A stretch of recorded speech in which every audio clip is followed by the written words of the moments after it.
सभी दर्शकों को जय भीम और एक बार फिर से आपका स्वागत है मूल्यांकन चैनल में। दर्शकों, आज की स्ट्रीम में हम एक बड़े राजनीतिक विवाद पर चर्चा करेंगे जो इस समय देश में चल रहा है। ठीक, भारत के प्रधानमंत्री नरेंद्र मोदी के ऊपर चरित्रहीन होने के आरोप लगाए जा रहे हैं और उनके ऊपर राजनीतिक रूप से कमजोर होने के आरोप लगाए जा रहे हैं। तो साथ में उन्हें चीन और सीआईए का एजेंट भी बताया जा रहा है। ठीक, तो ये पूरा मामला है क्या और किस तरह से ये मामला बेहद गंभीर है, इसे थोड़ा हम आपके सामने रखते हैं और अपने प्रेजेंटेशन की तरफ चलते हैं और उसके माध्यम से इस पूरे घटनाक्रम को आपके सामने विस्तार से रखेंगे। क्या प्रधानमंत्री पर लगने वाले आरोप में कोई सच्चाई है या फिर महज ये राजनीतिक कलाबाजियां हैं जो इस समय देश में चल रही हैं। ठीक, चलिए दर्शकों, तो आप देख रहे हैं मूल्यांकन चैनल। मूल्यांकन पर हम लगातार खबरों को कुछ अलग दृष्टिकोणों से विश्लेषण पर रखते हैं, कुछ ऐसे दृष्टिकोण जिनसे चीजों को ध्यान से सामान्यतः मेन स्ट्रीम मीडिया में नहीं देखा जाता।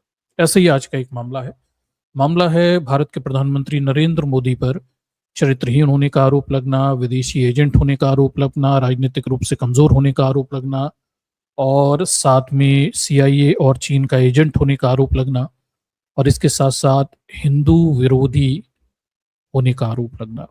ठीक, इतने सारे आरोप एक साथ लग रहे हैं। तो इन आरोपों के पीछे की सच्चाई क्या है, किस तरह की ये राजनीति है और ये सब क्यों किया जा रहा है? सबसे बड़ा एक प्रश्न है कि ये सब क्यों अब होता हुआ दिखाई दे रहा है।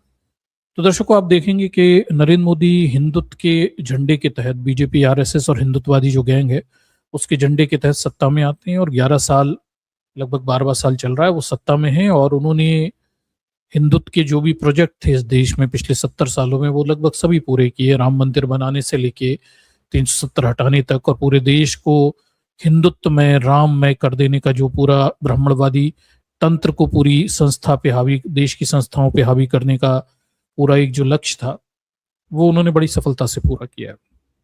लेकिन अब हम ये देख रहे हैं कि नरेंद्र मोदी पर, जिन्होंने हिंदुत्व को शायद पिछले 2-2.5 हजार साल के हिंदुत्व के शासन काल में शायद ही किसी नेता या शासक ने हिंदुत्व को इतनी चरम स्थितियों पर नहीं पहुंचाया होगा जैसा नरेंद्र मोदी ने किया। सत्ता की ताकत से जिस तरह से सम्राट अशोक ने बौद्ध धर्म का प्रसार किया, वैसे ही सत्ता की ताकत का फायदा उठा के नरेंद्र मोदी ने हिंदुत्व को पिछले कई हजार सालों के मुकाबले आज चरम स्थितियों पे पहुंचा दिया है। लेकिन अब हम देख रहे हैं कि भाई एक अलग ही खेल चल रहा है कि वही हिंदुत्ववादी गैंग नरेंद्र मोदी पर और उनके व्यक्तिगत चरित्र पर आरोप लगा रही है, जिसे पिछले 11 सालों से उनसे कोई तकलीफ नहीं थी। वही हिंदुत्ववादी गैंग उनके राजनीतिक दृष्टिकोणों पर आरोप लगा रही है, उन्हें हिंदू विरोधी बता रही है। वही हिंदुत्ववादी गैंग की तरफ से अब उनकी जाति के प्रश्न उठाए जा रहे हैं, तो साथ में वही हिंदुत्ववादी गैंग की तरफ से उनकी राजनीतिक स्थिति है, भू राजनीतिक स्थिति है, उन्हें चीन के सामने, अमेरिका के सामने कमजोर दिखाया जा रहा है। ऐसा लगता है कि हिंदुत्ववादियों ने अब तय कर लिया है कि नरेंद्र मोदी जो कर सकते थे वो कर चुके हैं, अब वो किसी और को ये सत्ता देना चाहते हैं। ठीक, तो शायद मनुवादी व्यवस्था का अगला दौर इस देश में शुरू करने के लिए नरेंद्र मोदी को हटाने का एक बड़ा षड्यंत्र यहाँ पे चलता हुआ दिखाई दे रहा है। ठीक, चलिए इस पूरे खेल को हम थोड़े कुछ अलग दृष्टिकोण से समझते हैं। इस समय मीडिया में नरेंद्र मोदी पर लगे इन आरोपों की, चारित्रिक आरोपों की, विशेषकर महिलाओं के साथ सोने और सेक्सुअल फेवर लेने के बदले मंत्री पद देने के आरोपों की बहुत चर्चा हो रही है, पर इससे ज्यादा गहरा ये मामला है। हम छोट भैया महिलाओं के आरोप प्रत्यारोपों पर विश्लेषण नहीं करने वाले, हम इस पूरे मामले के पीछे की जो गहरी राजनीति है वो आपके सामने थोड़ा रखने की कोशिश करेंगे। तो गहराई से सुनिएगा ये मामला कैसे अंत में पूरा इस जातिवादी व्यवस्था से जुड़ा हुआ है और कैसे ब्राह्मणवादी मानसिकता के लोग अब सीधे सत्ता अपने हाथों में लेना चाहते हैं। ये इस तरह से है। तो चलिए इस पूरे खेल को हम थोड़ा गहराइयों से समझते हैं और वो पूरा घटनाक्रम जो घट रहा है उसके पीछे के कुछ और अंतर्निहित दृष्टिकोणों को आपके सामने रखने की हम कोशिश करते हैं। बने रहिएगा। ठीक, आखिर खेल क्या है इसे समझने के लिए। ठीक, चलिए, तो दर्शकों, आप पिछले कुछ समय से देख रहे होंगे कि विशेषकर पिछले एक साल से सुब्रमण्यम स्वामी, बीजेपी के बड़े कद्दावर नेता, हिंदुत्ववादी नेता, वो नरेंद्र मोदी पर बहुत तन के विखर रहे हैं, लाल हुए जा रहे हैं, उन पे तमाम किस्म के आरोप लगा रहे हैं, जबकि ये वही लोग हैं जिन्होंने एक जमाने में नरेंद्र मोदी को सत्ता में लाने के लिए कठिन प्रयास किए थे, बहुत बड़े मोदीवादी हुआ करते थे। सुब्रमण्यम स्वामी भी उनमें से एक थे, बहुत बड़े मोदी भक्त थे किसी जमाने में, ठीक, और लंबे समय तक रहे भी। लेकिन धीरे धीरे अब हम देखते हैं पिछले एक साल से इनके तीखे हमले बड़े तीखे होते जा रहे हैं। पहले ये आलोचक थे, अब ये पूरी तरह से विरोधी हो चुके हैं और बड़े करारे हमले कर रहे हैं पिछले एक साल से। अभी पिछले कुछ महीनों में तो इन्होंने व्यक्तिगत चरित्र को लेकर भी जबरदस्त तरीके से हमले किए हुए हैं, ठीक, और उन्होंने महिलाओं को, नरेंद्र मोदी जो है उनके हिसाब से सेक्सुअल फेवर लेते हैं, मंत्री पद बनाने के लिए कई महिलाओं को नरेंद्र मोदी के साथ सोना पड़ा, ये भी आरोप लगे। अब अभी तक ये आरोप जो हैं ये अगर हम देखें तो सुब्रमण्यम स्वामी के बस अकेले के आरोप थे, बाकी किसी की तरफ से इस तरह की धुन सुनाई नहीं दे रही थी। पर अब सुब्रमण्यम स्वामी की सुर मिलाने के लिए अब एक और चरित्र राजनीतिक पटल पर उभर कर आता हुआ हमें सामने दिखाई देता है, वो है मधुकेश्वर, ठीक। मधुकेश्वर को अगर आप नहीं जानते तो बता देता हूँ, कट्टर हिंदुत्ववादी महिला हैं, बीजेपी आरएसएस की जो क्या बोलते हैं इकोसिस्टम है उससे निकली हुई, वो क्या बोलते हैं फतेह और सीजल मिसाइल की तरह हैं जो आड़ी तिरछी चलती है, ठीक, और जिसकी ट्रेजेक्ट्री और जिसे भांप पाना बहुत मुश्किल है। और ये अभी तक जो है इस देश के दलितों पर, अम्बेडकरवादियों पर, इस देश के मुसलमानों पर ये मधुकेश्वर नाम की मिसाइल चल रही थी, लेकिन अब इसका मुंह उल्टा हो गया है, ठीक। तो मधुकेश्वर अब निकल कर आती और वो भी उन्हीं आरोपों पे, विशेषकर सुब्रमण्यम स्वामी के जो आरोप हैं, मतलब मधुकेश्वर वो हैं जिन्होंने किसी जमाने में मोदी नामा लिखा हुआ था, जैसे बाबर ने बाबर नामा लिखा था, ऐसे इन्होंने मोदी के लिए मोदी नामा लिखा था, उनकी जबरदस्त तारीफ की हुई थी। और अब ये भी निकलकर सामने आई है और ये भी सुब्रमण्यम स्वामी की हाँ में हाँ मिलाती दिखती हैं इतने सालों के बाद। ये भी वही मोटी मोटी बात करती हैं कि नरेंद्र मोदी चरित्र के कमजोर हैं, कई महिलाओं को गुजरात में और बाद में भी मंत्री पद लेने के लिए इनके साथ सोना पड़ा है, या सोकर ये पद, सेक्सुअल फेवर लेके इन्होंने पद दिए हैं, महिलाओं के शोषण किए हैं, मोटा मोटा बात है। और ये अपने आरोपों में थोड़ी सी और आगे भी बढ़ जाती हैं और क्या बोलते हैं स्मृति ईरानी और कुछ और महिलाओं के नाम भी लेती हुई दिखाई देती हैं। ये बीजेपी आईटी सेल के जो प्रमुख हैं मालवीय, ठीक, उसे क्या बोलते हैं आपके पोर्न पेडलर बताती हैं, यानी गंदी फिल्म बनाने वाला बताती हैं, ठीक। और सिर्फ इतना नहीं, ये थोड़े से आगे भी बढ़ जाती हैं, नरेंद्र मोदी को हिंदू विरोधी बताती हैं, ये देश विरोधी बताती हैं, सीआईए और चीन का एजेंट बताती हैं। इनके आरोपों की लिस्ट बड़ी गंभीर है, बड़ी व्यापक है, इन्होंने बहुत सारे आरोप लगाए हैं। तो सुब्रमण्यम स्वामी के साथ अब सुर में सुर मिलाने के लिए मधुकेश्वर भी उपलब्ध हो गई हैं, ठीक। पर हमारे सामने कई गंभीर प्रश्न खड़े हुए हैं कि आखिर मतलब ऐसा क्या हो गया। मधुकेश्वर जो किसी जमाने में मोदी नामा लिखती हैं, मधुकेश्वर जो पिछले 11 सालों से आदर्श अंधभक्त की तरह लगातार दलित, पिछड़े, अम्बेडकराइट और मुसलमानों पर लगातार हमले बोल रही थी, वो एकाएक बदल क्यों जाती हैं और नरेंद्र मोदी के विरुद्ध अपनी मिसाइल का मुंह नरेंद्र मोदी की तरफ क्यों मोड़ देती हैं। या फिर ये मधुकेश्वर नाम की जो सेजल मिसाइल है जो आड़ी तिरछी चलती है, जिसे बीजेपी ने तैयार किया था विपक्ष पे हमले करने के लिए, यह मोदी की तरफ क्यों मुड़ गई है, आखिर ऐसा क्या हो गया। ये बड़े गंभीर प्रश्न हैं जो हमारे सामने उपलब्ध हैं और इनकी एक एक करके हमें विश्लेषण करना पड़ेगा ताकि आप इस चीज को गहराई से समझ पाएं। मधुकेश्वर के हमलों के साथ हम ये देखते हैं कि गोदी मीडिया का एक बहुत छोटा सा सेक्शन है, चित्रा त्रिपाठी और एक दो और तिवारी विवारी टाइप के यूट्यूबर हैं, वो अकेला डिफेंड कर रहे हैं। बीजेपी आरएसएस की तरफ से अगर हम मोटे मोटे तौर पर देखें तो आरएसएस की तरफ से पूरी तरह से सन्नाटा दिखाई देता है, कोई डिफेंड करता हुआ दिखाई नहीं देता, कोई पक्ष विपक्ष में नहीं आ रहा, एकदम मौन सन्नाटा, चुप है। बीजेपी के नेता ना बचाव कर रहे हैं ना कुछ बोल रहे हैं, इस मुद्दे पे चुप है। मेन स्ट्रीम मीडिया भी इस मुद्दे पर चुप्पी बनाने की कोशिश कर रहा है और जो गैर गोदी मीडिया है तो वो भी सवर्ण, वो भी मधुकेश्वर पर ही आरोप लगाता दिखता है कुछ मामलों में कि उन्होंने गलत बिगड़ सबूत के आरोप लगा दिए, चूंकि एक महिला आरोप लगा रही है इसलिए वो भी इसी तरह से कार्य करता दिखता है। पर मधुकेश्वर रुकती नहीं है, वो लगातार पॉडकास्ट करती जा रही हैं, लगातार आरोप पे आरोप लगाती जा रही हैं, रोज एक नया आरोप मोदी के ऊपर मढ़ देती हैं।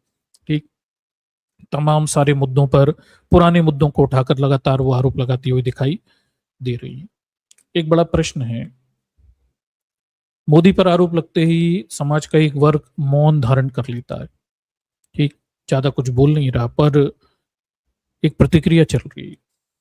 समाज के सवर्ण वर्ग में एक प्रतिक्रिया चलती हुई दिखाई दे रही है। क्या मोदी का काम अब पूरा हो चुका है? गेम प्लान ये है कि मोदी को सत्ता से हटाया जाए और अब ब्राह्मणवाद का और घोर स्वरूप इस देश पे लगाया जाए, ठाकुर योगी आदित्यनाथ को सत्ता पे बिठाया जाए। क्या ये खेल चल रहा है? ठीक, मतलब हम इस पूरे मामले के पीछे किस राजनीतिक मंतव्य को समझना चाहते हैं। देखिए, राजनीति में नेताओं का महिलाओं का शोषण करना ना तो कोई नई बात है और ना अकेली बीजेपी में ही होता है। ठीक, सबको पता है, हर राजनीतिक दल में महिलाओं के शोषण होते हैं। बिस्तर पर से ही महिलाओं के पद तय होते हैं राजनीति में। मतलब राजनीति में कोई शुचिता होती है, राजनीति में महिलाओं को ईमानदारी से उनकी योग्यता के आधार पर पद मिलते हैं। ये सारे वो काल्पनिक चीजें हैं जो किताबों में अच्छी लगती हैं। व्यवहारिक रूप से हम भारत की राजनीति को अच्छे समझते हैं। यहाँ कुछ खास किस्म की महिलाएं ऊपर तक पहुंच जाती हैं अयोग्यता के बावजूद भी, और वो सब सेक्सुअल फेवर से ही होता है। तो ये कोई नई चीज तो है नहीं, पर इस चीज को मुद्दा बना के मोदी का चरित्र हनन बड़े पैमाने पे किया जा रहा है। मतलब ये तो छुपा भी नहीं है, सभी जानते हैं। पर इस मुद्दे को अब इतना उछाला क्यों जा रहा है? और इतने सालों के बाद, 11 सालों के बाद मधुकेश्वर और आपके स्वामी इतने आक्रामक क्यों हो गए हैं? मतलब अब क्या बदल गया? इससे पहले तक कोई समस्या नहीं थी। 11 सालों में महिलाओं के शोषण हो रहे थे, सेक्सुअल फेवर लिए जा रहे थे, महिलाओं के साथ सोया जा रहा था, उन्हें मंत्री पद दिया जा रहा था, रिश्वत दी जा रही थी, हिंदुत्व के एजेंडे पूरे किए जा रहे थे, मुसलमानों को जेलों में डाला जा रहा था, दलित पिछड़ों पर अत्याचार किए जा रहे, किसी चीज से बलात्कार हो रहे थे, किसी चीज से कोई समस्या नहीं थी। एकाएक इनके जमीर कैसे जाग गए? विशेषकर मधुकेश्वर जैसे लोगों के जमीर क्यों जाग गए? और शायद इस लिस्ट में ये पहली नहीं है, अभी और भी सारे लोग खड़े होंगे जो मोदी के चरित्र पर आरोप लगाएंगे और ये दिखाएंगे कि राष्ट्रवादी लोग हैं और हिंदुत्व के रक्षक हैं। अभी ये शुरुआत है, मुझे लगता है इस क्रम में अभी और भी मामला आगे बढ़ेगा। इसके पीछे एक राजनीतिक परिवर्तन है जो पिछले कुछ सालों में हमने होता हुआ देखा है, और उसे ही थोड़ी सी समझने की हमें आवश्यकता है। ठीक, चलिए तो इस पूरे मामले को थोड़ा और गहराई से हम समझते हैं कि ये मामला आखिर कहाँ तक है। और ये भी बड़ा आश्चर्यजनक है कि सुब्रमण्यम स्वामी, मधुकेश्वर जैसे लोगों पे कोई पुलिस केस भी नहीं किया जाता, ना ही इन्हें कोर्ट कचहरी में घसीटा जाता है। राहुल गांधी चोर कह देता है तो 2 साल की सजा हो जाती है, पर इनके विरुद्ध कार्रवाई करने की हिम्मतें मोदी के अंदर नहीं है, किसी के विरुद्ध किसी में भी नहीं। सुप्रीम कोर्ट में बैठे वो न्यायाधीश अब अपने नाक कान सब बंद करके बैठ जाते हैं और उन्हें कुछ भी नहीं दिखता है। ठीक, तो यहाँ पर आखिर किस तरह की राजनीति चल रही है उसे थोड़ा सा हम आपको समझाने की कोशिश करते हैं। इनके स्टेटमेंट से ही उन चीजों को आपके सामने रखने की हम कोशिश करते हैं कि आखिर ये किस तरह का खेल है और ये अब क्यों खेला जा रहा है, इससे पहले क्यों नहीं खेला गया। सबसे पहले देखिए, सुब्रमण्यम स्वामी हमें देखते हैं कि मोर्चा संभालते हैं। अगर हम कहें तो पूरी इस सवर्ण गैंग की तरफ से मोर्चा संभाला जाता है और वो मोदी पर लगातार आरोप लगाना शुरू करते हैं। पिछले कुछ दिनों से बड़े मुखर हो गए, तमाम सारे पॉडकास्टों में जाकर वो मोदी पर आरोप लगा देते हैं, उनके व्यक्तिगत चरित्र पर आरोप लगाते हैं, उनके राजनीतिक निष्ठा पर, पॉलिटिकल इंटीग्रिटी पर आरोप लगाते हैं, उनकी विदेश नीति पर आरोप लगाते हैं और उन्हें देश के विरोधी सिद्ध करने की कोशिश करते हैं। ठीक, तो अगर हम मोटा मोटा देखें तो सुब्रमण्यम स्वामी कर क्या रहे हैं? सुब्रमण्यम स्वामी ये बता रहे हैं कि भाई ये जो मोदी है ये चीन और अमेरिका के दबाव में रहता है, ठीक है, और महिलाओं के साथ इसके नाजायज संबंध रहे हैं। कई महिला, मानसी सोनी वगैरह, हरेन पांड्या, इसने हत्याएं करवाएंगी, ये सब बातें करते दिखाई दे रहे हैं। उसके बाद चीन के पास इसकी कुछ फाइलें हैं या कुछ सीडी है जिसकी वजह से चीन से ये कंप्रोमाइज है और अपनी क्या बोलते हैं सीमा का एक बड़ा हिस्सा चीन को दे रखा है, यानी ये गद्दार है।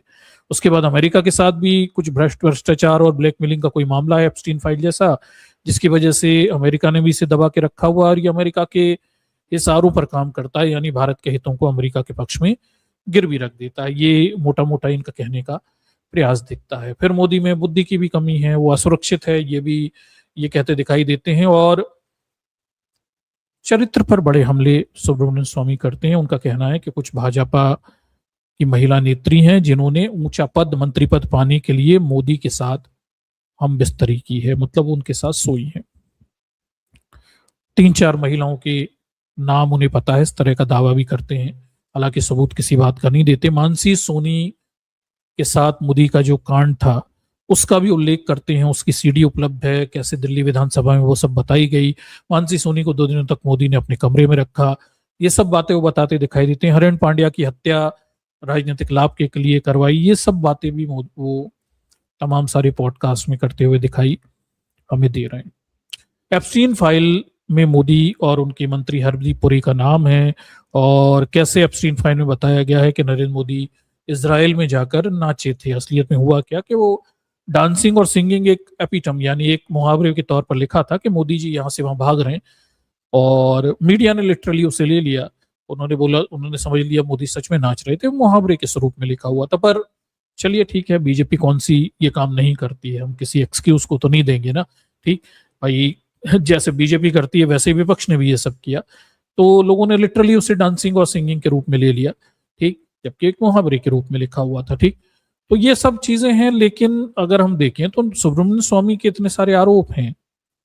चारित्रिक रूप से वो कमजोर हैं नरेंद्र मोदी, विदेश नीति नहीं संभाल पाते, वो ब्लैकमेल किए जा रहे हैं, वो कॉम्प्रोमाइज्ड हैं, ये सब बातें बार बार हमें ये करते दिखाई देते हैं।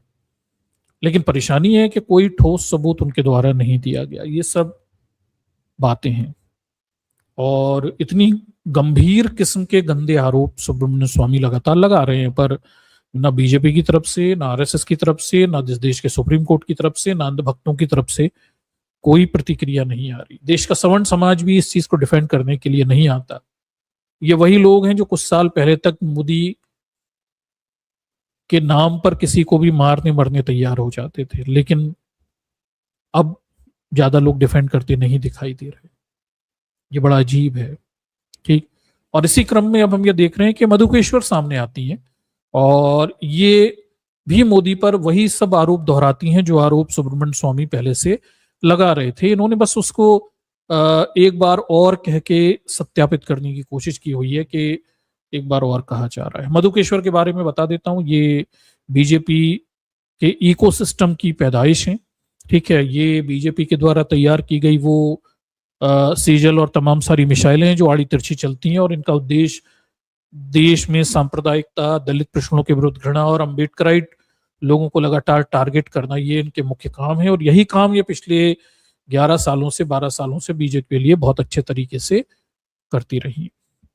ठीक है, अक्सर ये अपने झूठे बयानों के लिए जानी जाती हैं, सांप्रदायिक बयान देती हैं, अम्बेडकर वादी और दलित प्रश्नों के विरुद्ध लगातार सामाजिक घृणा फैलाने वाले बयान देना इनका मुख्य काम है। सबसे ज्यादा पसंदीदा अगर कुछ है मधुकेश्वर को, तो डॉक्टर अंबेडकर पे प्रहार करना, दलित प्रश्नों के विरुद्ध अनर्गल बातें करना, आरक्षण के विरुद्ध बातें करना, सामाजिक समानता का विरोध करना, ये इनका सबसे पसंदीदा काम है। इनके पुराने ट्वीट जो हैं वो इस बात की गवाही देते हैं। ठीक, उसके बाद लगातार झूठ की फैक्ट्री चलाती रही हैं तमाम सारे। 2022 में देखिए सोशल मीडिया पर एक वीडियो वायरल कर दिया था जो पुराना था और सांप्रदायिकता का वीडियो था। फिर दंगों को लेके 2020 में बेंगलुरु दंगों को लेके एक पेंटिंग इन्होंने वायरल की थी जो पुरानी थी, वो पेंटिंग वायरल। डीएमके के संदर्भ में 19 में इन्होंने दावा कर दिया था कि वो मंदिर की जमीन हथिया रहे हैं, जबकि वो झूठ निकला। कपिल सिब्बल के विरुद्ध उन्होंने बयान दिया, वो भी झूठ निकला। और उसके बाद राहुल गांधी के लेकर कुछ बयान दिए, वो भी सारे झूठ निकले। अभी लेटेस्ट वैक्सीन को लेकर ये सरकार के लिए कह रही है कि भाई सरकार जो है नरसंहार वाली वैक्सीन लोगों को लगवा रही है।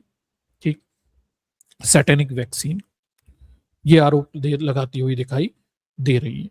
तो ये सब आरोप लगाती रहती हैं, और इनका सबसे पसंदीदा काम इतने सालों में ये था कि अंबेडकर और डॉक्टर अंबेडकर, अंबेडकरवादी और दलित प्रश्नों के विरुद्ध लगातार जहर उगलना, वो उनका सबसे पसंदीदा काम है। ये डॉक्टर अंबेडकर को क्या बोलते हैं, एहसान फरामोश कहती हैं। ठीक है, डॉक्टर अंबेडकर को ये एहसान फरामोश कहती हैं। ये क्या बोलते हैं, ये कहती हैं डॉक्टर अंबेडकर का नाम ब्राह्मण ने दिया, ये आरक्षण को मजाक कहती हैं, ठीक है, और योग्यता की बात कहती हैं। उसके बाद ये जितने भी दलित पिछड़े कार्यकर्ता हैं उन्हें भीमटा कहती हैं, ठीक है। ये उन महिलाओं में से खुलकर भीमटा शब्द का इस्तेमाल करती हैं, ठीक। और दलितों के विरुद्ध लगातार जहर उगलती रहती हैं, पिछड़ों के विरुद्ध, अधिकारों के विरुद्ध जहर उगलती रहती हैं। और ये पुरानी जो रीतियां थी यानी जातिवादी व्यवस्था थी उसका बचाव करती दिखाई देती हैं। उसके बाद समानता के लिए जितने भी आंदोलन चल रहे हैं, दलितों को मंदिर में प्रवेश करवाना, न्याय दिलाना, सामाजिक न्याय, ये उसका प्रबल विरोध करती रहती हैं अपने तमाम सारे ट्वीट और अपने पॉडकास्ट और तमाम सारे मीडिया के माध्यम से, ठीक। और इनका सबसे पसंदीदा काम अगर हम देखें तो वो है डॉक्टर अंबेडकर विरासत के विरुद्ध लगातार सामाजिक घृणा को फैलाना। और इनका ये मानना है कि क्या बोलते हैं, जो अंबेडकराइट मूवमेंट है ये हिंदू समाज के लिए खतरा है, ठीक। ये मैं आपको क्यों बता रहा हूँ, उसका मैं संदर्भ अभी आपको बताता हूँ, तब आप समझेंगे कि ये नरेंद्र मोदी पर हमले जो किए जा रहे हैं और इसके एवज में जो बड़ी राजनीतिक पिक्चर है जिस पर मीडिया बात नहीं कर रहा, जो इन्होंने अपने ट्वीट में लिखा हुआ था, पर वो स्मृति ईरानी वहीं तक खेल रहे हैं, इसके पीछे के अंदर के खेल को नहीं बता रहे हैं। वो मैं आपके सामने थोड़ा सा आपके सामने अभी रखता हूं। तो ये मधुकेश्वर का पूरा चरित्र है। 3 फेवरेट काम है इनके: मुसलमानों के विरुद्ध सांप्रदायिकता, अंबेडकरवादियों के विरुद्ध भीमटा और गाली गलौज करना, और साथ में देश में दलित पिछड़ों के विरुद्ध घृणा फैलाना। ये इनके फेवरेट काम है जो ये लगातार करती हुई हमें दिखाई देती हैं। अब हम ये देखते हैं कि भाई अगर आप देखिए तो अब मतलब मधुकेश्वर को क्या हो गया एकदम से। मधुकेश्वर जो कुछ समय पहले तक आदर्श भक्त थी, मोदी भक्त थी, मोदी के लिए इन्होंने मोदीनामा नाम की किताब लिखी, मोदी की बहुत तारीफ की, लगातार तुम पिछले 11 सालों से ही देख लीजिए लगातार मीडिया में पहुंचकर ये हिंदुत्व को सपोर्ट करती रही, सांप्रदायिक एजेंडा फैलाती रही, अंबेडकरवादियों को गाली गलियाती रही, गरयोज करती रही, दलित पिछड़ों के अधिकारों का विरोध करती रही और सामाजिक कुप्रथाएं उनका बचाव करती रही, समानता का विरोध करती रही। एकाएक मधुकेश्वर अब बदलती दिख रही है, बदलती नहीं दिख रही है। ये उसी पेड़ पर, जिस नरेंद्र मोदी नाम के पेड़ पर चढ़ के सब कर रही थी, उसी को विरुद्ध अब कुल्हाड़ी चलाती दिख रही हैं, काटती दिख रही हैं। और बड़े आश्चर्यजनक रूप से कोई इस चीज के लिए तैयार नहीं था कि मधुकेश्वर मोदी का विरोध कर देंगी, उनके चरित्र पर हमला कर देंगी और उन्हें हिंदू विरोधी और उन्हें क्या बोलते हैं आपका देश विरोधी बता देंगी। इसका किसी को भान नहीं था, लेकिन अब वो एक ट्वीट करती, ठीक। और पूरा मामला ये धुरंधर मूवी के विवाद से शुरू होता हुआ दिखता है। मधुकेश्वर एक ट्वीट करती हैं और इस ट्वीट के माध्यम से एक्स पर जाकर ये अपना पोस्ट लिखती हैं और यहीं से विवाद शुरू होता है। इसमें वो नरेंद्र मोदी पर कुछ आरोप लगा रही हैं। आप उन आरोपों के सतह पर मत जाइए, उन आरोपों के अंदर जो मुख्य तकलीफ है मधुकेश्वर की, थोड़ा उसे पकड़िए, तब आपको इसके पीछे के जातिवादी दृष्टिकोणों को समझ आ पाए, ठीक है। ये स्मृति ईरानी और मानसी सोनी ये सब ये तो बहुत पहले से चल रहा है, कुछ नहीं है। मधुकेश्वर की जो असली तकलीफ है, जो एक सवर्ण जातिवादी सवर्ण की इस देश की तकलीफ है, थोड़ा उसे समझिए। मैं उस तक आपको ले जाता हूं, तब आपको इस पूरे मामले को समझ में आए। तो इस ट्वीट का पूरा सारांश क्या है, इसे हमने थोड़ा आपके लिए सरल तरीके से आपके सामने रखा हुआ है, ठीक है। तो इस ट्वीट में जो अभी उन्होंने किया उसमें वो कई तरह के आरोप लगाती, वो बताती हैं कि नरेंद्र मोदी 2014 से ही उनका, नरेंद्र मोदी जब सत्ता में आए तब तक वो उनकी भक्त थी और वो अब पलट के कुछ और कहती दिखाई दे रही हैं कि 14 से नरेंद्र मोदी सत्ता में आते हैं तो तभी से उन्होंने नरेंद्र मोदी को दूरी बना ली। क्यों बना ली? क्योंकि इन्हें पता चला कि गुजरात में नरेंद्र मोदी जब मुख्यमंत्री थे तो बहुत सारी महिलाओं के साथ इन्होंने सेक्सुअल फेवर यानी सोना और उनके साथ मौज मस्ती करना ये सब किया करते थे, यानी महिलाओं के लेके नरेंद्र मोदी का चरित्र कमजोर था, ये कहने की कोशिश कर रही हैं। फिर ये कहती हैं कि भाई ये कहानी किससे उन्होंने गुजरात में बीजेपी के तमाम सारे लोगों से सुन रखे थे। और फिर ये अवसाद में भी चली जाती हैं, कोयम्बटूर जाती हैं, आयुर्वेद में उपचार लेती हैं। मतलब ये देख लीजिए, ये महिला जो दिन रात दलित पिछड़ों को गाली बकती है, ये सब बातें कर रही है, ठीक। इससे इतनी चिंता हो गई अब महिलाओं की, ठीक। फिर आरएसएस के कुछ नेताओं से बात होती है तो वो कहते हैं कि अरे उनका व्यक्तिगत मामला है।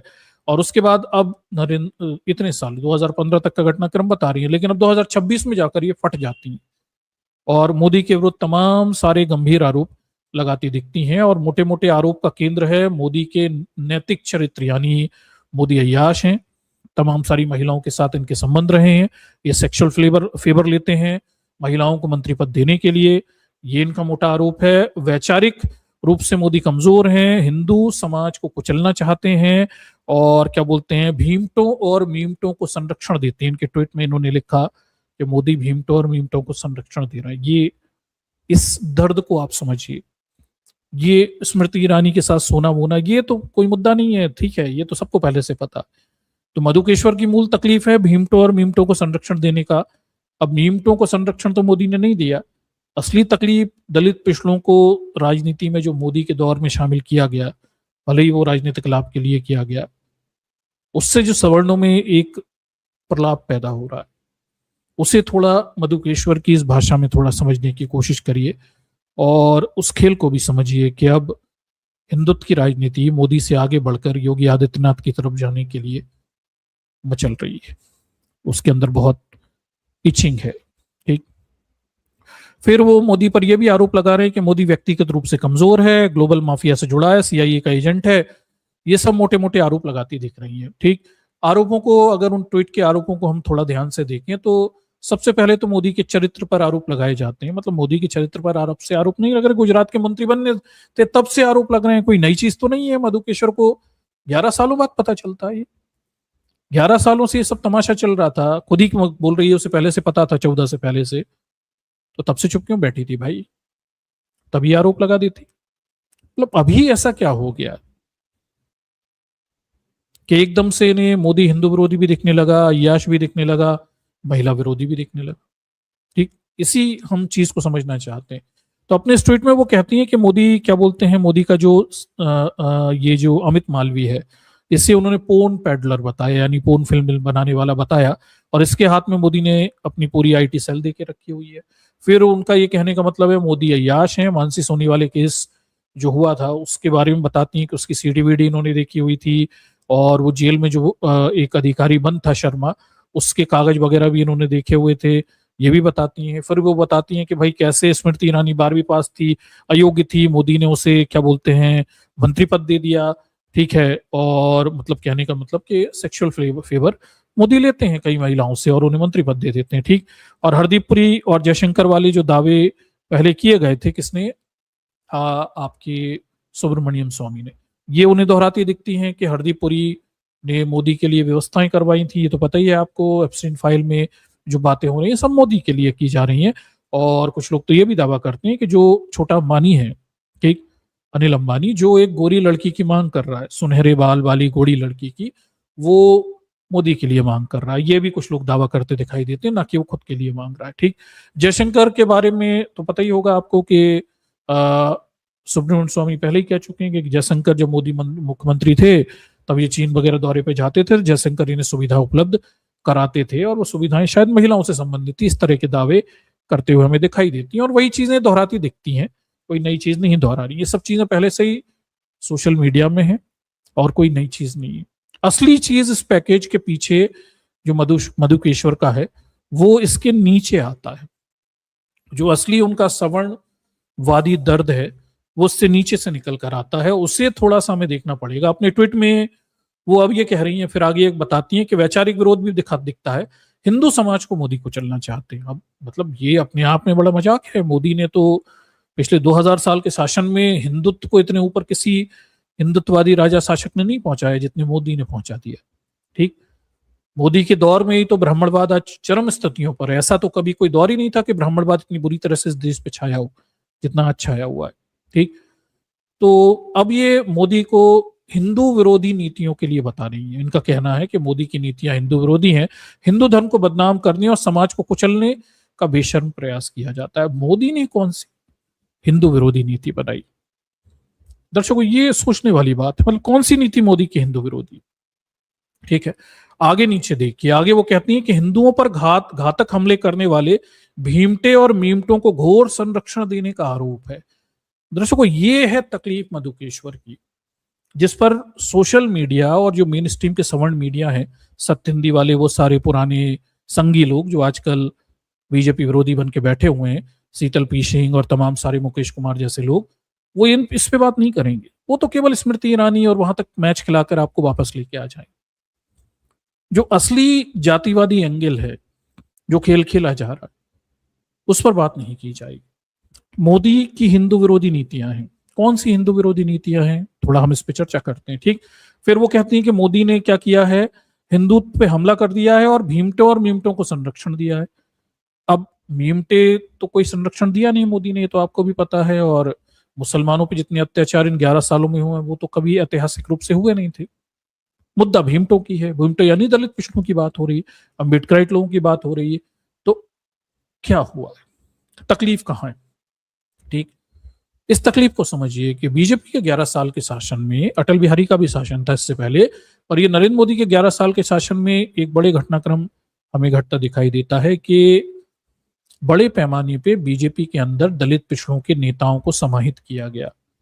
कईयों को मुख्यमंत्री बनाया गया, कई राज्यों में कईयों को महत्वपूर्ण पद दिए गए। भले इससे दलित पिछड़े समाज का उत्थान नहीं होता, लेकिन इससे सवर्ण समाज के अंदर पिछले 11 सालों से बड़ी असहजता उत्पन्न हो रही है। भले ही बीजेपी, नरेंद्र मोदी ये सब सत्ता पाने के लिए कर रहे हैं, लेकिन इस देश के सवर्ण हैं, ये उन्हें अस्वीकार है। दलित पिछड़ों को मुख्यमंत्री बना दो, उन्हें महत्वपूर्ण पद दे दो, उन्हें सवर्णों के समकक्ष बिठा दो। इससे बीजेपी के अंदर ही सवर्णों का एक वर्ग है जो बड़ा असहज महसूस कर रहा था पिछले लंबे समय से, उसे तकलीफ हो रही थी, उसे परेशानी हो रही थी। सवर्णों के एक वर्ग को इस बात से भी तकलीफ है कि नरेंद्र मोदी के नेतृत्व में दलित पिछड़ों का ब्राह्मणीकरण हुआ, हिंदूकरण हुआ, और वो हिंदू धर्म पे पूजा पाठ कर रहे हैं, सवर्णों के बराबरी से आके बैठ रहे हैं। इससे भी तकलीफ है।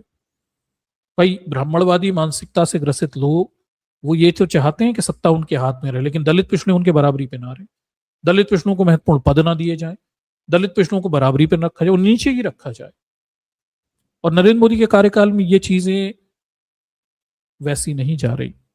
ठीक, बड़े पैमाने पे आप देखिए कई राज्यों के मुख्यमंत्री ओबीसी बनाए, विशेषकर ओबीसीकरण जो बीजेपी का हुआ है, उससे सवर्णों में रोष है, उससे सवर्णों के एक वर्ग में विचलन है, उन्हें तकलीफ है इस पूरे बात से।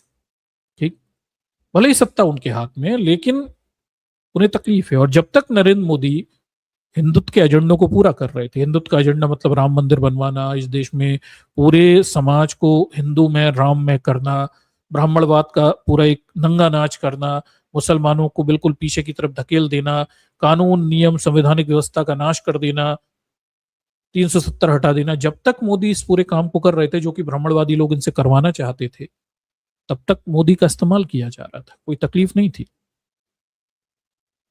लेकिन अब चीजें बदल गई। कहां से बदली?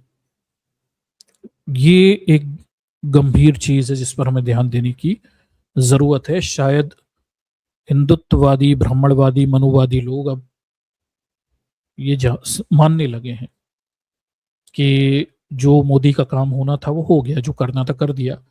अब एक कदम आगे बढ़ेगा ब्राह्मणवाद का शासन, मनुवाद का शासन एक कदम आगे बढ़ाया जाए, सत्ता ठाकुर योगी आदित्यनाथ को दी जाए। ठीक, इसको लेके बाकायदा प्रोपेगेंडा चल रहा है। ठीक, कोशिशें की जा रही है, छोटे स्तर पर है, बड़े स्तर पर नहीं, कोशिश की जा रही है। लेकिन जो मधुकेश्वर की तकलीफ है कि मोदी हिंदू विरोधी नीतियां चला रहे हैं और भीमटों और मीमटों को संरक्षण दे रहे हैं। मीमटों को तो कोई संरक्षण दिया नहीं मोदी ने। भीमटों की बात है, दलित पिछड़ों की बात है, तो ये तो सच्चाई है कि बीजेपी का ओबीसीकरण बड़े पैमाने पे हुआ, दलित पिछड़ों को भी जोड़ने की बड़े पैमाने पे कोशिश की गई है और सफल भी है।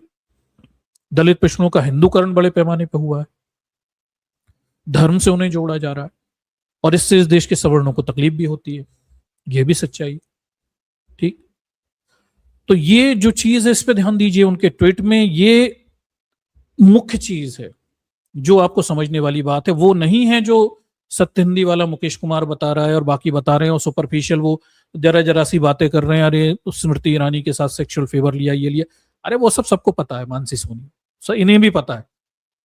अब क्या बदल गया? अब क्यों मधुकेश्वर को ये तकलीफें होने लग गई? ये तकलीफ आज की नहीं है, पिछले 11 सालों की, ये पुरानी है, लेकिन अब इन्हें एक कारण मिल गया है। कारण क्या है जिसकी वजह से मधुकेश्वर उभर कर सामने आ गई हैं और इनके जैसे और लोग भी उभर कर सामने आगे आएंगे? ठीक, वो हम आगे चल के देखते हैं। तो वो कहते हैं कि भाई देखिए, मोदी की जो नीतियां हैं वो हिंदू विरोधी हैं, दलित पिछड़ों को, भीमटों और मीमटों को ये लोग संरक्षण दे रहे हैं।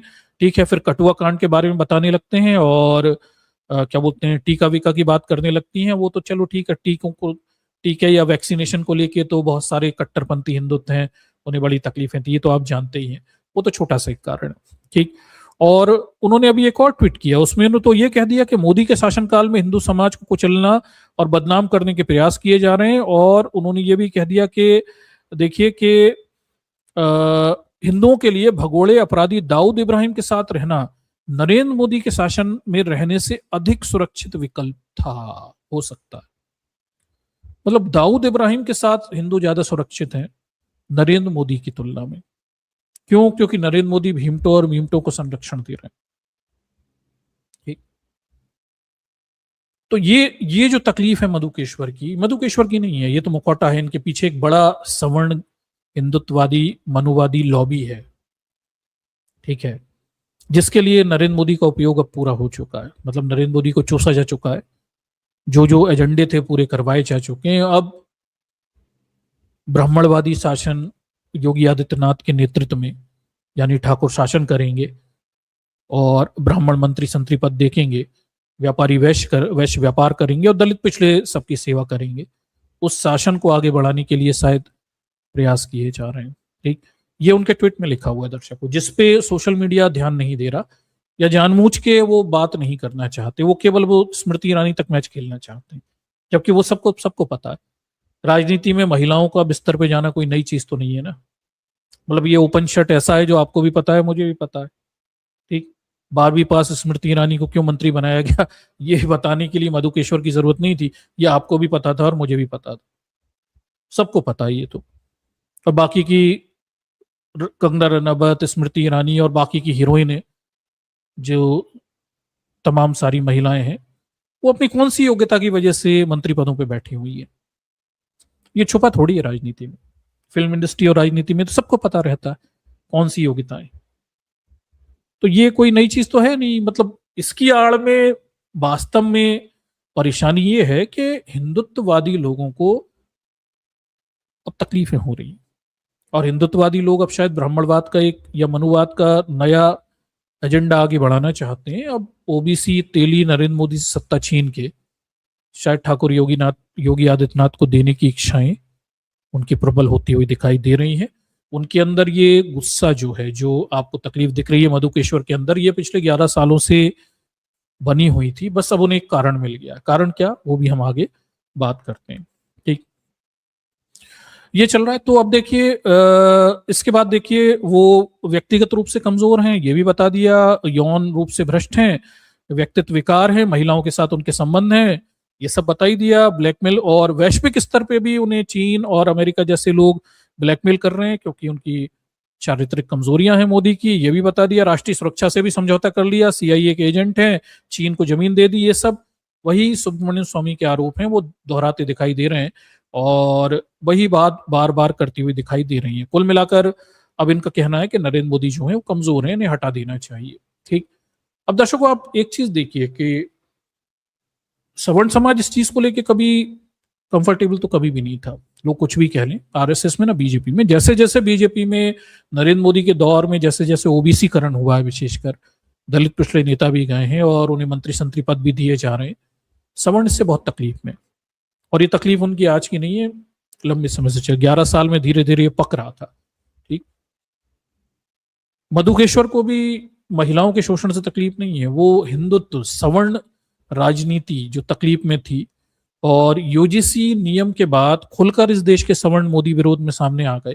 जो अंदर से तकलीफें थी वो उनकी उभर कर सामने आ गई। मतलब इन्हें पहले इस बात से तकलीफ थी कि कई राज्यों के मुख्यमंत्री ओबीसी हैं, कुछ के दलित भी हैं और कुछ बड़े पदों पर भी दलित वगैरह नेता बन के बैठे हैं, केंद्रीय मंत्री भी हैं। इससे बड़ी इन्हें तकलीफें थी। मामला छोटा था लेकिन इन्हें बहुत तकलीफें थी। दलित पिछड़ों का हिंदूकरण हो रहा था, जिसमें वो सवर्णों के बराबरी से हिंदुत्व प्रक्रियाओं को अपना रहे थे, उससे भी इन्हें तकलीफें थी। ये चाहते तो हैं आप हिंदू बने रहें, पर सवर्णों के बराबर पूजा पाठ वगैरह ना करें, नीचे रहें, उनके जूतों में रहें। तो ये सब जो हो रहा था, एक बड़ी गैंग है जो बड़ी तकलीफ में थी, लेकिन वो कुछ कह नहीं पा रही थी। 11 सालों से नरेंद्र मोदी से हिंदुत्व के एजेंडे पूरे करवाने थे, जिसमें राम मंदिर बनवाना और हिंदुत्व में पूरे भारत को करना, संविधान के शासन को कमजोर करना और सुप्रीम कोर्ट में पूरे ब्राह्मणवादी लोगों को पूरी तरह से ठूस देना और सुप्रीम कोर्ट के संस्थानों से ब्राह्मणवादी बातों को निकाल कर सामने लाना, वो सब जो एजेंडे थे 370 और बाकी सब सीए एनआरसी, वो सब मोदी ने बड़े अच्छे से किए। और अब आप समझिए कि मोदी का काम खत्म हो चुका है। अब डायरेक्ट रूल यानी मनुवाद का सीधा शासन योगी आदित्यनाथ, ठाकुर योगी आदित्यनाथ के नेतृत्व में कुछ बड़े सवर्ण मानसिकता के लोग चलाना चाहते हैं। चीज मुश्किल है, पर एक सवर्ण पूरी गैंग है जो चाहती है कि भाई मोदी हो गए। और यूजीसी का हवाला लेकर इस चीज को उन्होंने खूब बवाल काटा। ठीक। और यूजीसी एक कारण मिल गया मधुकेश्वर जैसे लोगों को, कि जिसमें नरेंद्र मोदी जो कि तेली हैं, उनकी जगह किसी ठाकुर को बिठाना या मनुवादी व्यवस्था से आए हुए लोगों को बिठाने की जो तीव्र इच्छाएं थी, उसे पूरा करने का बहाना भी मिल गया। सवर्णों ने खुलकर अपने अंदर की जो जातिवादी घृणा है, मतलब मोदी को तेली बताने की, नीच बताने की जो घृणा है, वो खुद का खूब इजहार किया, खूब गालियां बकी, तेली कहा और नीच कहा, सब कुछ कहा, वो तो आपके सामने ही है। और उसके बाद से हम देखते हैं कि अभी देखिए कि आपको मधुकेश्वर जैसे लोग उभर कर सामने आते दिखाई देंगे, जिनके अंदर से वो एक तकलीफ थी ना कि यार ये कोई तेली आदमी कैसे देश चला रहा है, इसे हटना चाहिए। पर जब तक इससे काम था तब तक तो नहीं हटा सकते थे, अब काम पूरा हो गया, अब इस पर चढ़कर कोई ठाकुर योगी आदित्यनाथ को बिठा दिया जाए। ठीक। ताकि मनुवादी व्यवस्था पूरी तरीके से लागू की जा सके। ये वैसा ही है जैसे कुंभी शिवाजी महाराज जो हैं, उन्होंने सत्ता स्थापित की, शासन किया, राज बनाया, मेहनत की, और तब तक ब्राह्मणवादी लोग उनके यहाँ पीछे पेशवा बन के बैठे, नायब बन के बैठे रहे, मंत्री संतरी बन के बैठे रहे, और फिर उनके जाते ही उनकी बनी बनाई व्यवस्था को पेशवाओं ने हत्या लिया, क्योंकि ये खुद ये नहीं कर सकते थे। ठीक। तो आप इस पूरे खेल को थोड़े गहराई से समझिए कि जो तकलीफें थी बीजेपी में दलित पिछड़े ओबीसी नेताओं की उपस्थिति से, हालांकि वो ज्यादा कुछ कर नहीं रहे थे, लेकिन उनकी उपस्थिति भी तकलीफदायक है सवर्णों के लिए। ठीक। दलित पिछड़ों को धर्म में इंक्लूड करना, हालांकि वो कुछ कर नहीं रहे थे, लेकिन फिर उससे भी तकलीफ है कि अरे ये बराबरी से कैसे आ गई, इतनी धार्मिक क्रिया कैसे, इन्हें तो नीचे ही रहना चाहिए। वो तकलीफ लंबे समय से बनी हुई थी, और यूजीसी एक बड़ा कारण हमें दिखता है जिससे बीजेपी ने ये किया, जानबूझ के किया, क्यों किया वो एक अलग मुद्दे हैं, लेकिन हमें ये दिखता है कि सवर्णों के अंदर की जो घृणा थी वो खुलकर सामने आई यूजीसी उसमें। ठीक। और मधुकेश्वर जैसे लोग जो हैं, जिनके अंदर ये दबी भावनाएं थी, अब खुल के उनके ट्वीट में दिखती है।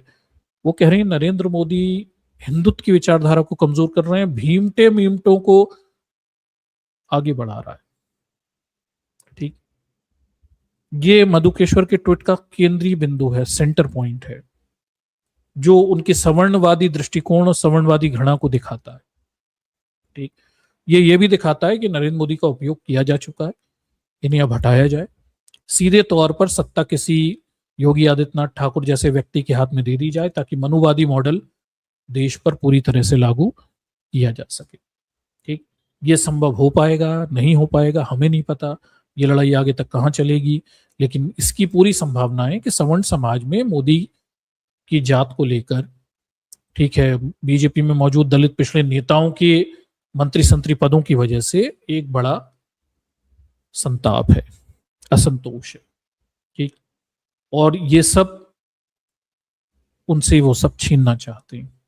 उन्हें नहीं लगता अच्छा कि वो मंत्री बने, ओबीसी कोई मंत्री बने, दलित मंत्री बने, या कोई तेली मुख्यमंत्री बन के बैठा रहे। मजबूरी थी तब तक बात अलग थी, लेकिन अब तो मजबूरी भी नहीं है। तो अब सीधे सीधे तौर पर मोदी का उपयोग खत्म हो चुका है, और वो चरित्र के कमजोर हैं ये बताया जाएगा, वो हिंदू विरोधी हैं, वो भीमटे मीमटों को समर्थन दे रहे हैं, ये सब भी अब तमाशा किया जा रहा है। कुल मिलाकर एक माहौल तैयार करने की मोदी के विरुद्ध कोशिश की जा रही है, और मधुकेश्वर उसी काम को करती हुई दिखाई दे रही हैं। और आप इस चीज को भी समझिए कि पूरा सवर्ण गैंग जो है बीजेपी का, जो जरा सा मोदी से कुछ कह दो तो जूते मारने तैयार हो जाए, हमला बोल दे, ये वही लोग हैं जो दलित सीजेआई को लेकर जूते मार रहे थे, उनकी जाति का अपमान करने पे तुले हुए थे। कोई भी मोटे मोटे तौर पर मोदी के प्रोटेक्शन में सामने नहीं आ रहा, मोदी को कोई मजबूती से डिफेंड नहीं कर रहा।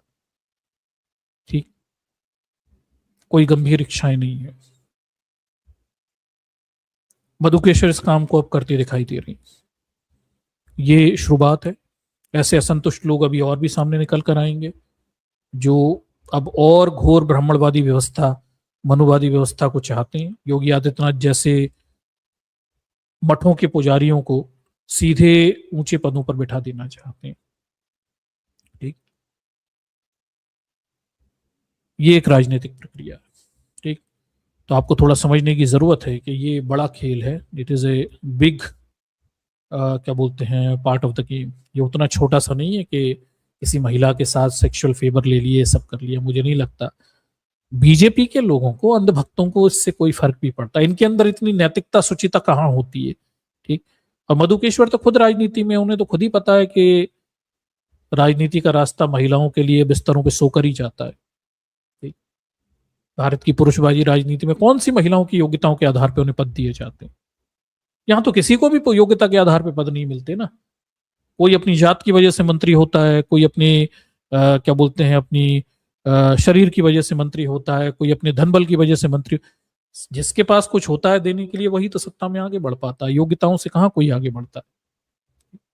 ये तो भारतीय राजनीति की एक नंगी और गंदी सच्चाई है। इसको लेके मधुकेश्वर इतना रोना रो रही है, मुझे लगता है मुद्दा वो नहीं है। मुद्दा इसके अंदर की जो जातिवादी घृणा है वो निकल कर सामने आती हुई दिखाई दे रही है, और वही अब आगे आएगी। ठीक, तो दर्शकों ये सारा जो ड्रामा रचा जा रहा है, ठीक है, सेक्सुअल फेवर लेकर क्या मतलब राजनीति में महिलाओं की एंट्री के बिस्तर से होती है, ये सब जो चल रहा है, मुझे लगता है मामला इतना सा नहीं है। ये मामला इससे ज्यादा बड़ा है। एक बड़ी तकलीफ में है समाज का एक सवर्णवादी वर्ग, एक बड़ी तकलीफ में है, जिसे लगता है कि मोदी का समय हो चुका और वो अब और भी कठोर शासन योगी आदित्यनाथ के नेतृत्व में चाहते हैं, और कठोर हिंदुत्ववादी व्यवस्था चाहते हैं। ठीक, और ये लोग अब कुछ कोशिशें करते दिखाई दे रहे हैं। अब देखते हैं इसमें कितनी सफलताएं मिलती हैं, नहीं मिलती हैं, कितने और लोग निकलकर सामने आएंगे। मधुकेश्वर ने एक आवाज लगाई है, दबा दी जाएगी, या कुछ और लोगों की हिम्मतें भी होंगी। ठीक है, देखते रहिएगा और इस चीज को, राजनीति को समझने की कोशिश भी करते रहिएगा। हम आपको बस उसी तरफ ले जा रहे हैं। मधुकेश्वर ने जो ट्वीट किया है उसमें जो असली चीजें हैं जो सोशल मीडिया पे बात नहीं की जा रही, हमारा उद्देश्य आपको उस तरफ ध्यान दिलाना था। ठीक, ये असलियत में बड़ी गहरी जातिवादी मनुवादी राजनीति का एक बड़ा प्रपंच है। कि ऐसा नहीं है कि ये लोग इतने अच्छे हो गए कि इन्हें महिलाओं की चिंता होने लगी और मोदी महिलाओं का शोषण करते हैं इससे इन्हें तकलीफें होने लगी। इनका पूरा इकोसिस्टम इसी पे तो टिका हुआ। ठीक, ये खेल उससे थोड़ा ज्यादा बड़ा है। ये खेल मनुवादी जातिवादी राजनीति का खेल। इन्हें देशों की चिंता होने लगी, ये राष्ट्रवादी हो गए। अरे ये अपने आप में मजाक है। इन्हें केवल अपनी जात और अपने वर्चस्वों की चिंता है। ठीक, इतना तो आप और हम सब बेहतर तरीके से समझते हैं। ठीक, तो मैं आपसे बस यही कहूंगा कि आप मधुकेश्वर के उस ट्वीट को, मैंने आपको यहाँ पे उसे दिखाया, ठीक है, आप फिर से जाके पढ़िए। और अब आप जब उससे पढ़ेंगे तो आपको समझ में आएगा कि यहाँ खेल दूसरा चल रहा है। ये केवल महिलाओं के चरित्र, महिलाओं, मोदी के चरित्र हनन और महिलाओं के साथ संबंधों का मामला नहीं है। ये उससे गहरा बड़ा एक जातिवादी मामला है। भीमटो और मीमटो से नफरत का मामला है। ठीक, इसके पूरे केंद्र में घोर जातिवादी मानसिकता छुपी हुई। ठीक, चलिए तो इसे हम प्रेजेंटेशन को यहाँ से एंड करते हैं और उम्मीद करते हैं कि आप इस चीज को थोड़ा समझे होंगे। बहुजन समाज